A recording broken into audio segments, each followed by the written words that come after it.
welcome fifth graders. Welcome to day 3. Hope you're still doing well. Hope you're keeping up.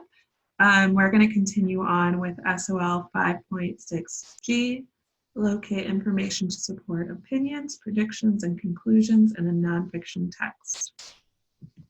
Our target for today is I can make 3 inferences about a nonfiction text using a graphic organizer.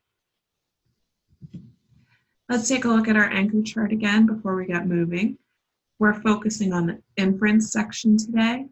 Just to remind you, an inference is an educated guess made while reading. So this is something that is happening during reading.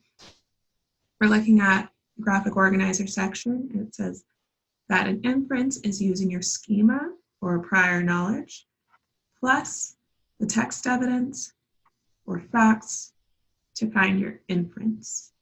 Now, a lot of people get inferences and predictions confused. The difference is that inferences happen, inferences are when you are taking text evidence to figure out something that is happening in the text that's not stated. A prediction is when you're using text evidence to figure out what is going to happen in the future. So make sure you don't get those two confused. I know we love to make predictions, but we are focusing on inferences today. So we are going to use our schema and our text evidence to figure out what is happening in the text right now. Good readers always make inferences because they want to be active readers and they want to deepen their understanding of their text. A great example of having to use inferences is when you want to be an actress, or if you want to be an actress. Sometimes actresses or actors have to improvise, but also when you're given a script, you have to read the dialogue and make an inference about how the character might be feeling. So let's check out this video and see how our actress does with making inferences. How was my day? How was...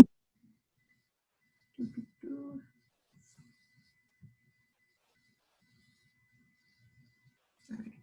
Making sure we have the sound ready to go. How was my day? How was my day? How dare you ask me that? Well, all right. Since you asked, I'll tell you how my day was. First, the car broke down on my way home from work. And then, when I eventually get home, I find out the dog has run away. Finally, my husband tells me he's lost his job. I am so very, very unhappy. Cut! Where'd you get that line? What line? The line about being unhappy. That's not in the script. It's not? Roll that back. See here? Car broke down. Dog ran away. Husband lost his job. See? Nothing about being unhappy. Well, I made an inference that she was unhappy. An inference? What's that? I read the text and thought about what I know, and so I made an inference that the character is unhappy. See, we know her car broke down, and that's always a hassle.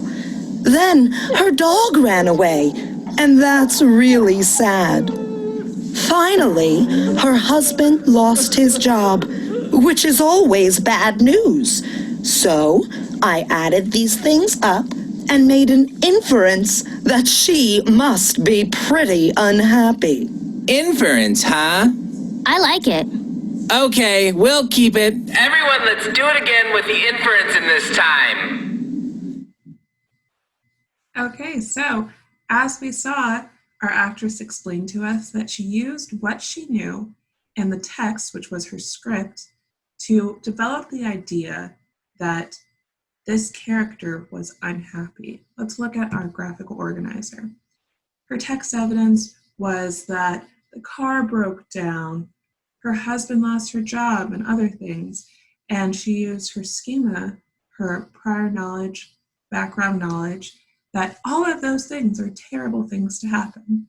So she made the inference that she was so very unhappy in that scene. So we're going to use that same graphic organizer once again. If you don't have one already, you can make one very easy if you don't have one printed out. Today, our graphic organizer is going to say text, then it's going to say schema, then it's going to say inference. Now we're not putting opinion this time.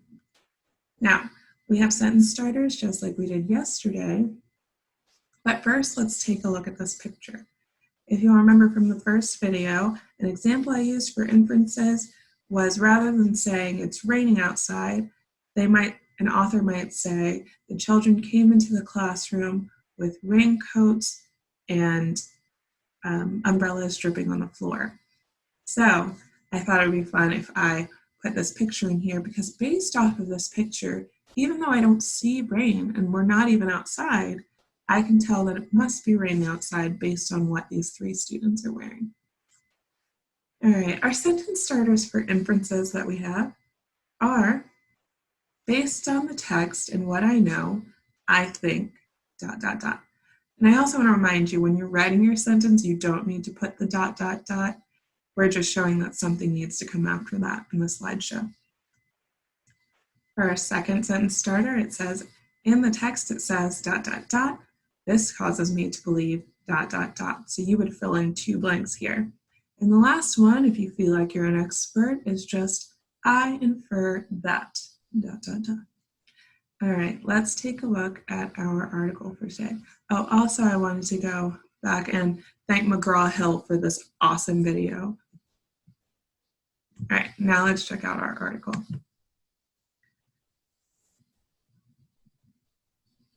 Okay, so our article today is called Green Machines. And this picture here looks like it's somewhat a laptop, kind of a funny looking laptop. The caption says, will a hand-cranked laptop open new windows on the world for kids in poor countries? Ooh, I'm very interested in this text. Okay, we've got our header right here. It says, low-cost laptops to help improve education for world's poor. So what we're going to be doing with this text today is very similar to what we did yesterday. We have a graphic organizer, and we are going to put in our text, so a direct quote from the text. Then we'll use our schema, what we know, to create an inference today, okay? So I'm going to work with the first paragraph and model finding an inference for you. Then you and I together will work for an inference in the second paragraph. And then you'll read at home, you'll read the rest of the text and you'll come up with 3 more inferences. Now, this is a brief text, so all 3 of yours could come from these last 2 paragraphs, or you could use the entire text to come up with 3 more inferences. So let's get started. Can you imagine a day when every student has a laptop computer? Nicholas Negroponte can. He hopes to make that happen with the One Laptop Per Child program. The nonprofit organization he founded aims to provide laptops to elementary students in poor countries. If everything goes according to plan, by 2007, up to 7 million children in Thailand, Nigeria, Brazil, and Argentina will have their own laptops. After that, the organization hopes to bring the program to China, Egypt, and Mexico. All right, so I'm using this paragraph. All you have to do is listen right now. So I'm looking at this text right here, and I'll actually highlight it for you. If everything goes according to plan, by 2007, up to 7 million children in Thailand, Nigeria, Brazil, and Argentina will have their own laptops. So that's the text that I chose from my part of the graphic organizer. Then I used my schema, my prior knowledge, what I already know. I said that technology is expensive and not easy to get. This led me to my inference I can infer that it is difficult to access technology in these countries. So what I'm saying is that it's difficult for them to buy this technology for themselves. Let's go ahead and continue to our second paragraph and find an inference together, or make an inference together. The program is starting small. Beginning October and into November 2006, 500 children in Thailand will receive computers. Thailand's Prime Minister, Thaksin Shinawatra, recently promised that every elementary student in his country will receive a free computer instead of books. Textbooks can be expensive, but the new laptops might cut those costs. The computers are designed to connect to the internet. Books will be found and can be read on computers, Thaksin said. So, the text that we're going to use together is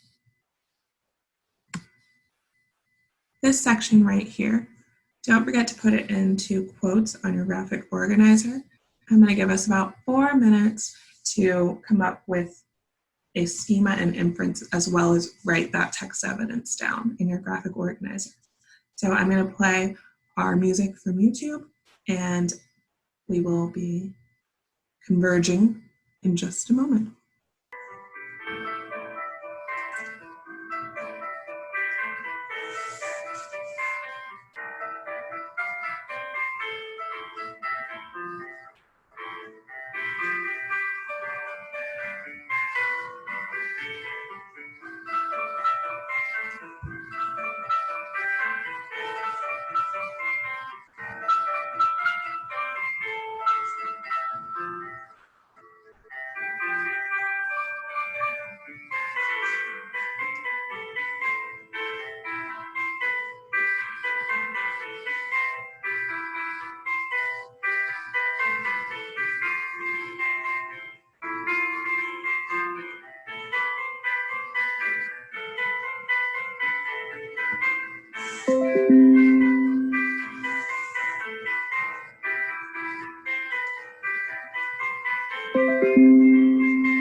Okay, so evidence and quotes. We all used the same recently promised that every elementary student in this country. That plus my schema was education is resources easier.